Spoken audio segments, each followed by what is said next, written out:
We spoke to you earlier about Eskom's briefing the Portfolio Committee on Energy and Electricity in Parliament. In fact, we've been able to monitor some of our visuals and we've seen the chairperson of the utility, that's Mteto Nyatesh, just wrapped up his opening remarks. We're hoping to hear from the CEO at any moment now.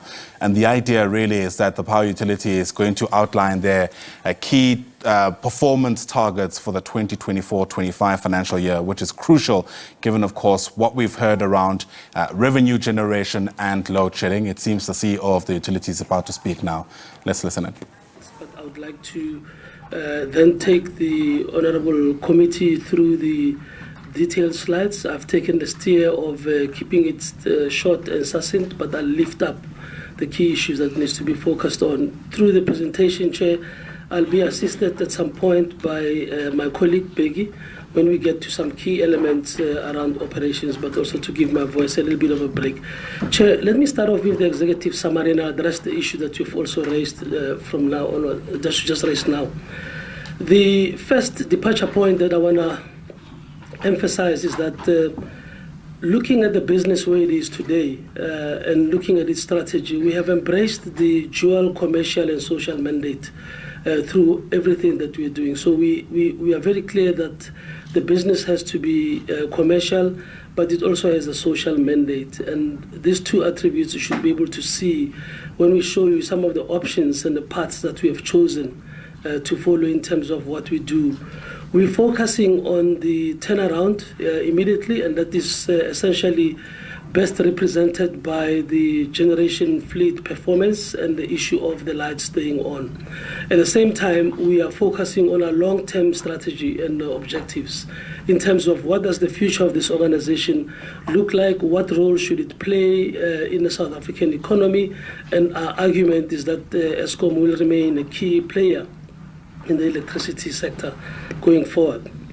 Our financial and operational performance has improved. The 8 months, and that's about 252 days or so of load shedding, comes at the back of some serious improvement in terms of the generation recovery plan execution and also savings in diesel cost when you compare to last year. This all translates to an improved financial performance, and we'll see those results when we get to the end of the financial year.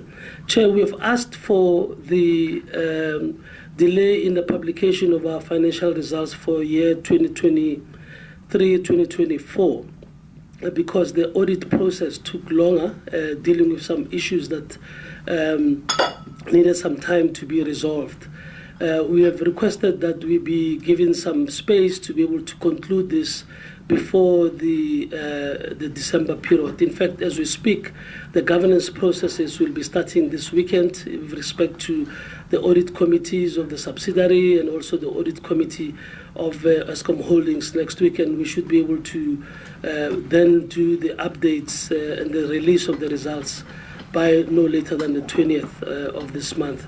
And when we've done with that, we'll then come through, Chair, and take the committee through those. And just to reiterate, we'll take an approach of giving an update on the financials of last year that ran from March 2023 to 2024.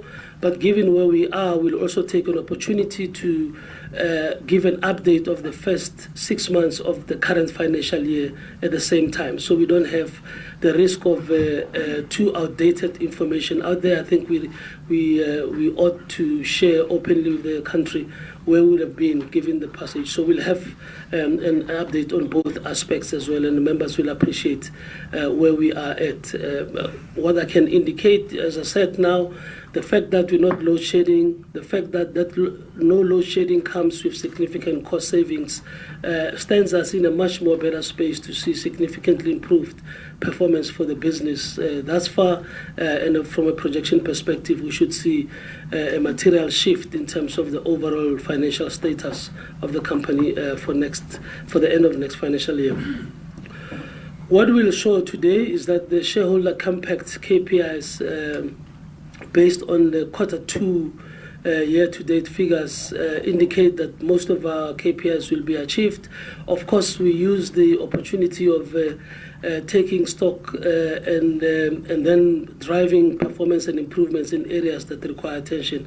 And that's what the management team is focusing on and was focusing on in Q3 as we go into Q4 to drive us towards improvement in the areas that showed some challenges thus far. The chair has spoken about the issue of the municipality debt. The intervention that we have on the table from National Treasury is not yielding the results that were anticipated.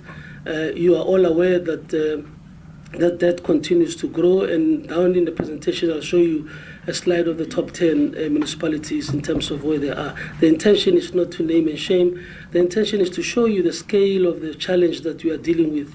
It consumes resources from management time, but it does place fundamental risk in as far as the financial sustainability of the business is concerned. We are also working and have structured ourselves to deal in a very structured manner with the issues of fraud and corruption in the business, and also driving performance and interventions on our people to ensure that this aspect is also taken care of. Bergie, in his presentation, will show you how we are performing from an operational perspective. We are asked, what is the summer plan looking like? We are doing very well in relation to even our base case assumptions of the summer plan.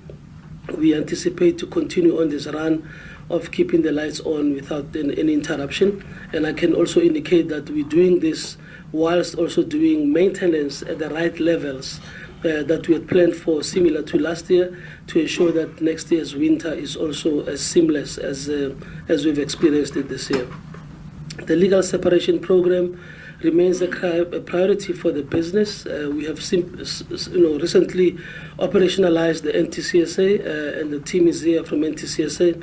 Our focus has shifted towards readying the distribution business for its own unbundling. At the heart of the distribution business unbundling is the issue of its financial viability, the need for it to pass its liquidity and solvency test is influenced by what the long-term solution around municipality debt will look like. So it's becoming incumbent that we speedily resolve the issue of municipality debt going forward, so we can give confidence to lenders and also to enable us to be in a position where we can be comfortable that a standalone and unbundled distribution business will be viable. So the priority has really doubled up in terms of resolving this Munich debt issue.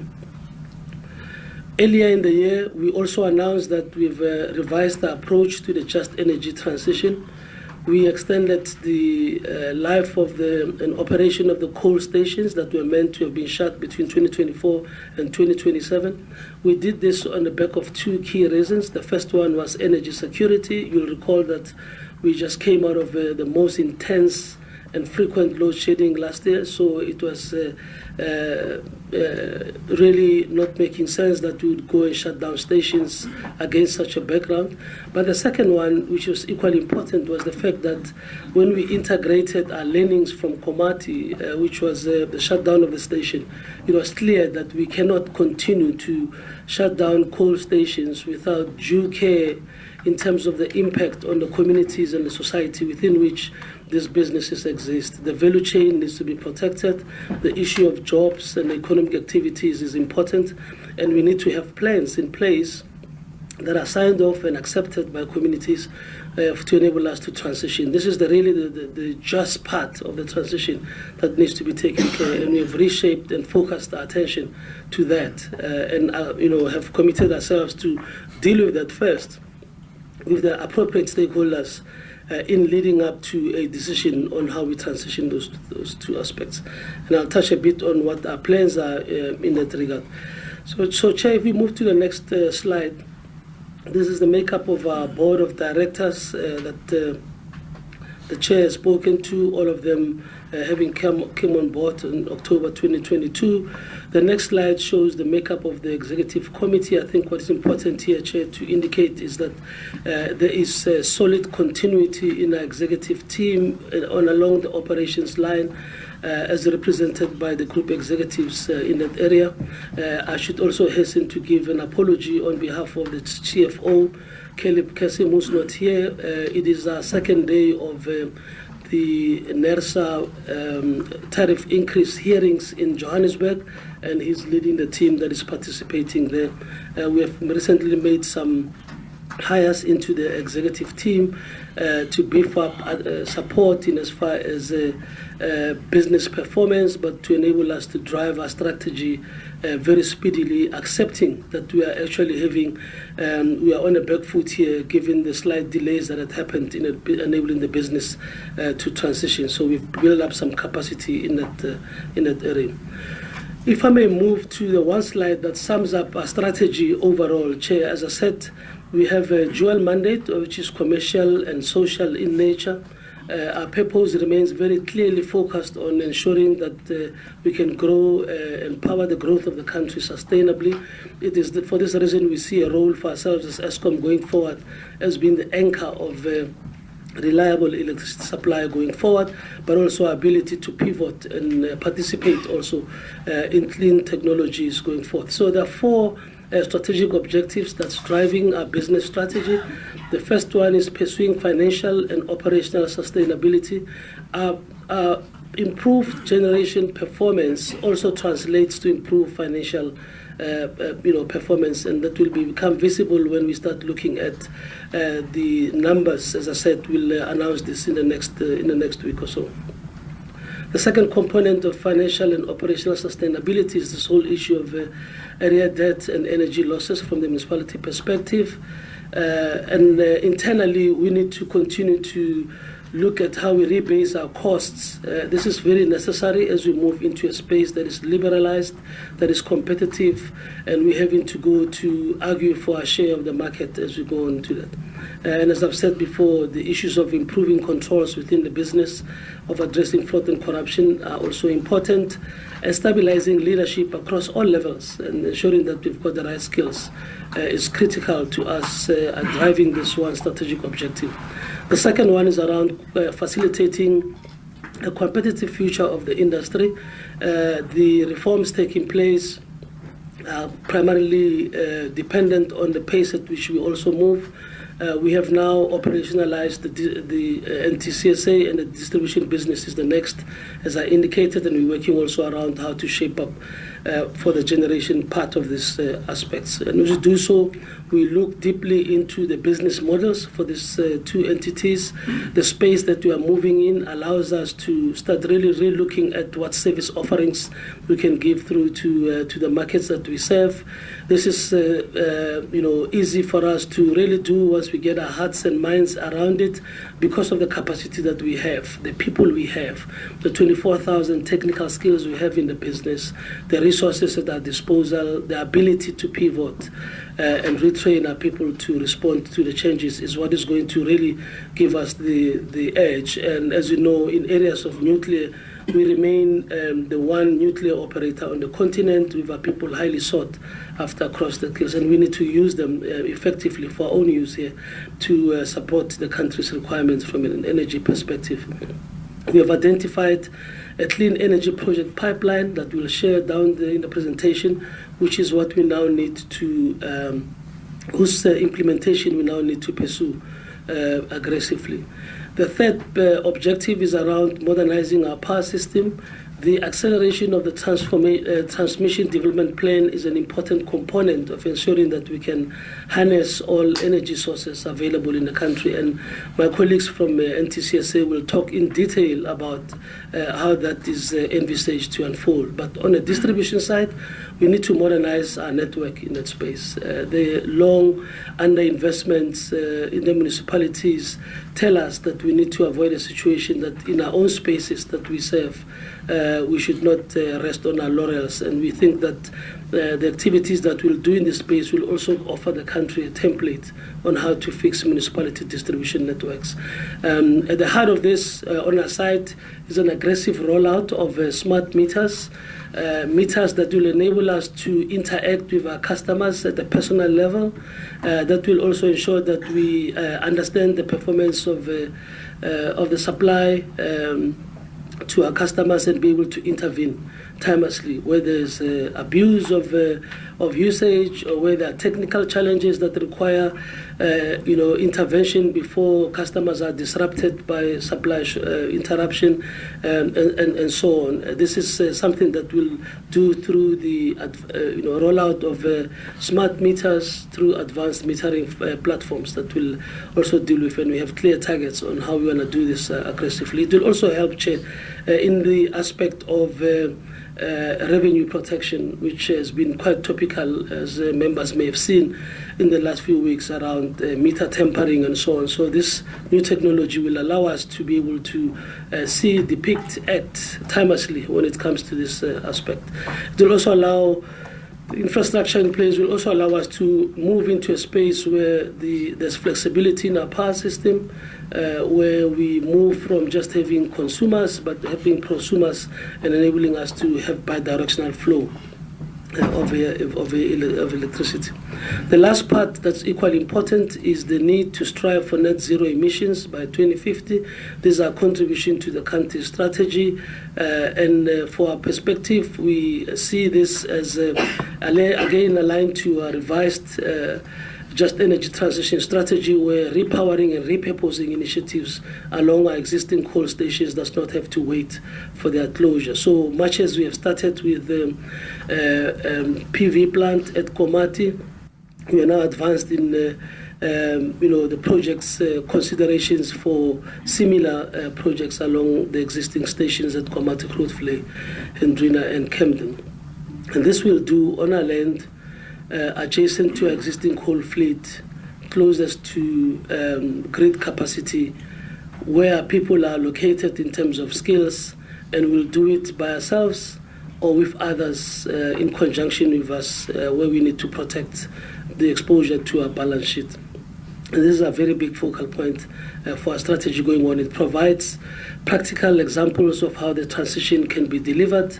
It gives comfort to communities around the continuation of economic activities, but it also forces us to think deeply about how to close the remainder of the gap where there may be issues of an equal number of jobs created going forth. We'll also move on to implement optimized emissions reduction technologies to achieve the compliance requirements that we have on our side. And you'll see this when Becky talks, that part of the reasons why some of our units will actually become unavailable for much longer than was traditionally the case in some instances is because we are implementing interventions in as far as our technology for compliance is concerned. Chair, all of these are underpinned by 5 key focal areas. Creating high performance within the organization, we need to continue to strive for that. We need to move with the use of big data and the sophistication of getting insights from that, improving our governance. We need to find a tariff structure that talks to the changes that are happening within the industry and driving the socio-economic transformation at the same time. So how have we done to date, which is on the next slide? We've already touched on the issues of the continued run without load shedding and the costs savings associated with that. We also have some 3,500 or so grid capacity that awaits the NERSA decisions in terms of enabling connections of renewables through curtailment. We have continued to build our own capacity in battery energy storage across the country. We've one in the Western Cape here. We've just finished up in KZN, and we have a few others coming up in this space. For the remainder of the financial year, Chair, there's capacity that we need to bring back online. This is important for us to get to a point of comfort in as far as putting the whole issue of load shedding behind us. There's an issue of retaining the unit at Medupi, Unit 4, Quebec Unit 2 that had gone through for steam generator refurbishment, and also Kusile Unit 6 units that we have to bring in before the end of the financial year. Chair has already touched on the issues of the Treasury debt relief program that we are continuing to meet its obligations, and as per the last item, that's a condition that is still outstanding. We anticipate to have that concluded by the end of the financial year. as well. We sadly find ourselves having to go back now and again to courts to deal with Munich debt. I must indicate it's not sustainable for us to do this. It takes a lot of our management time, which we need to be channeling into the business to get better performance. But in areas where we've done so, there's been some good outcomes out of it. You'd have seen this week that we found each other with the Tshwane municipality. We are going through a process that was facilitated by the minister with the city of Johannesburg, and we anticipate with keenness the conclusion of the technical assessment by an independent party this week, so that we can be able to move on without a lot of technical disagreements, and so we can see how we deal with the debt. The unbundling is progressing as outlined. The infrastructure execution TDP also remains a focal point for the remainder of the financial year. We have to do some more in the areas of local communities and socio-economic initiatives as per our stats when we come to the shareholder compact. So at a glance, the next slide shows how by the end of Q2, quarter two, that's essentially half year through our financial year, we're looking as far as the KPIs are concerned. The areas of the EAF will be coming, if nothing material happens, will come in slightly below the target, and this area is receiving attention in terms of ensuring that we improve on the reliability of our fleet now that the maintenance is happening, with improving on the reliability of the fleet, and Becky will talk a bit through that. Emissions, again in these areas we're finding some slight challenges, and we'll have to be more focused in terms of driving ourselves towards our year-end target, similarly with our water consumption.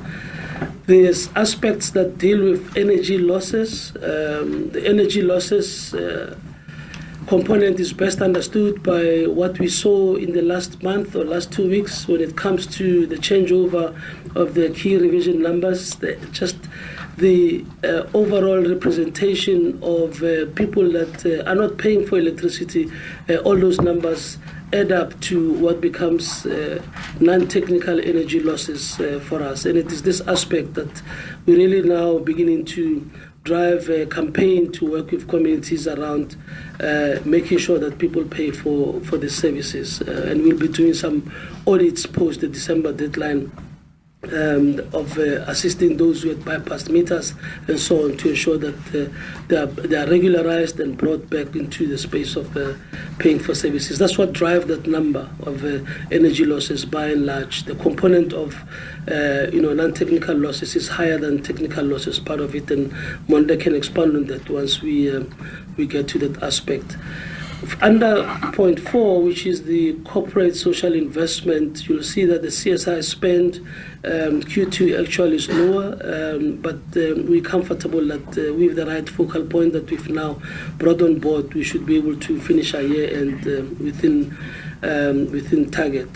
The aspects around the procurement and supply chain, specifically around enterprise development and supplier development, that needs acceleration, and we have not given up in terms of what we should be doing in that area. Some of the interventions, Chair, which are on the next slide, talk to exactly what management is doing in this case. The generation recovery plan remains our focal point, and the attention there is shifting towards reliability. And reliability deals with having taken plants out, power stations out. The focus is on making sure when they come back they stay on, and they stay on for as long as possible, so that it can get the full value. And this is really about understanding what's driving the trips and so on. The execution of air quality projects will help us improve on emissions performance, and our units are taking a bit longer in terms of outages because we're dealing with the aspects of implementing this project itself. Similarly, the issues of water reduction strategy across the business. The operational matters that have to deal with the keeping the environment around our operations clean, especially for transmission, vegetation management, and plant modifications that are now also receiving attention in this space. I want to touch on the issue of the social mandate, supplier development contributions, and enterprise development. These aspects require us to work much more closely with other entities, especially in terms of providing financing and support for small business development. It is an aspect that the business had really suffered in terms of giving attention to it in the previous few years, and we rekindling that effort to drive us towards our targets, and also working on ensuring that the SMMEs, especially black women-owned entities, black youth-owned entities, do get appropriate awareness and training to be able to benefit from the opportunities we raise. We're doubling up our capacity, and part of the new EXCO members that have joined us bring in a wealth of insights and knowledge to really drive us towards that path, which is an equal aspect of our mandate. The next slide, Chair, deals with our focused interventions, and this deals with culture, skills, and capabilities. We need to drive this from the top. We need to role model this. We need to ensure that we reskill and upskill our workforce. We need to invest in our people, because it is their people's performance that really drives the sustainability of the interventions that we have. Leadership is also important. It's leadership at the executive level. It's also leadership at middle management perspectives. The custodians of these power stations are general managers who live on them 24/7. And it's important that we ensure that their skill set matches the kind of complexities that they are confronted with. And in some instances, Becky has had to reassign general managers to meet the kind of challenges that were prevalent at particular stations. And in this way, we also build confidence in our people as they settle into their responsibilities. From an broad employee perspective, we can never do enough to show visible leadership by engaging with our staff across our sites.